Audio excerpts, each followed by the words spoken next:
গত 5 আগস্ট সরকার পতনের যে আন্দোলন হয়েছে সেই আন্দোলনে কিন্তু গাজীপুরে যে পুলিশ প্রশাসনের থানাগুলো রয়েছে সেগুলো কিন্তু ব্যাপক ক্ষয়ক্ষতি হয়েছে। গাজীপুর মেট্রোপলিটনের বাসন, গাছা এবং যে কোনাবাড়ি থানা রয়েছে সেই থানাগুলোতে কিন্তু ব্যাপক ভাঙচুর এবং অগ্নিসংযোগের ঘটনা ঘটেছে। পাশাপাশি গাজীপুর জেলা পুলিশের যে জয়দেবপুর থানা রয়েছে এবং যে কালিয়াকৈর থানা রয়েছে এই থানাগুলোতে কিন্তু ব্যাপক হামলা ও ভাঙচুর চালানো হয়েছে। পাশাপাশি পুলিশের যে পুলিশ বক্স রয়েছে গাজীপুরের প্রায় 9টি পুলিশ বক্স কিন্তু অগ্নিসংযোগ করা হয়েছে। আমি এই মুহূর্তে রয়েছি মেট্রোপলিটন পুলিশের যে বাসন থানা রয়েছে এই থানাতে। এই থানা কিন্তু আমরা যে বিষয়টি দেখতে পেয়েছি থানাতে কিন্তু একটু ধ্বংসযজ্ঞে পরিণত হয়েছে। এখানে যে একটি থানা রয়েছিল সেই বিষয়টি কিন্তু মানে টোটালি একদম ধ্বংসস্তূপে পরিণত হয়েছে। পাশাপাশি পুলিশের যে সমস্ত কাগজপত্র রয়েছে সেগুলো কিন্তু মেঝেতে ছড়িয়ে ছিটিয়ে রয়েছে।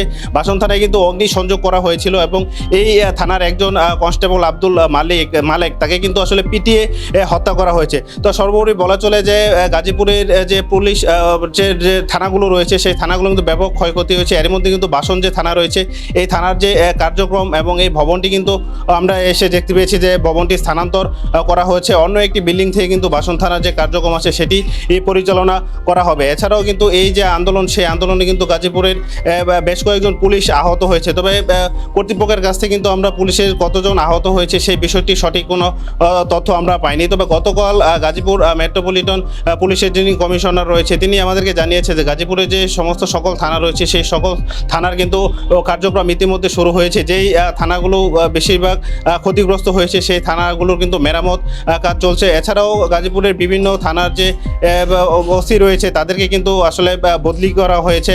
এক থানার ওসিকে অন্য থানায় দায়িত্ব দেওয়া হয়েছে। ইতিমধ্যে কিন্তু সেনাবাহিনী এবং যারা আনসার রয়েছে তাদের সহায়তায় কিন্তু পুলিশ তাদের যে কার্যক্রম রয়েছে সেটি ফিরিয়ে আনছে। তবে থানার জন্য আসলে যে পরিমাণ পুলিশ সংখ্যা প্রয়োজন সেটি কিন্তু আসলে এখনো পর্যন্ত পর্যাপ্ত নয়। তবে আরেকটি বিষয় যারা স্থানীয়রা বলছেন যে পুলিশই জনতা এবং জনতাই পুলিশ এই যে স্লোগান রয়েছে বর্তমানে যারা পুলিশ রয়েছে তাদের কাছে তাদের সেই আহ্বান যেন পুলিশ যেন জনতার হয়ে কাজ করে। তো এই ছিল গাজীপুর থেকে আমার কাছে থাকা সর্বশেষ তথ্য।